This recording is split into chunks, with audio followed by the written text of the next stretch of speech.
সকাল সকাল বন্ধুরা বাজার এসে বাড়িতে হাজির। আজকে বাজার দেখেই তো মাথা একেবারে চক্করে ঘুরে গেল। এক চক্করে বাজার এনেছে বরবটি, আমি একটুও পছন্দ করি না। আর সবজি খাওয়ার মধ্যে শুধু আমি আর আমার কর্তামশাই, ছেলেরা সবজি খুব একটা পছন্দ করে না। এনেছে ঝিঙে, তাও দেখো সব বাত্তি হয়ে গেছে, চওড়া চওড়া শির দেখে নিয়ে এসেছে। এই ঝিঙে কোনো দিনও ভালো হয় না, এগুলো দিয়ে এখন কি রান্না করব আমি তো সেটাই ভেবে উঠতে পারছি না।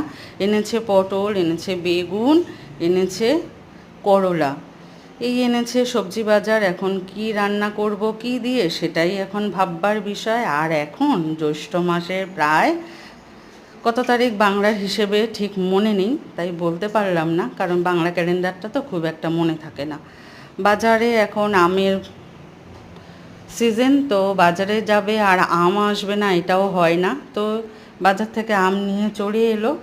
আর এই যে আমি সোনালি সাহা চলে এসেছি আমার ছোট্ট একটি চ্যানেল সোনালিজ লাইফস্টাইলের পক্ষ থেকে ছোট্ট একটা ভিডিও নিয়ে। সবাই ভালো থাকবেন, সুস্থ থাকবেন। ভিডিওটি ভালো লাগলে অবশ্যই দেখার সাথে সাথে একটু সাবস্ক্রাইব করে দেবেন।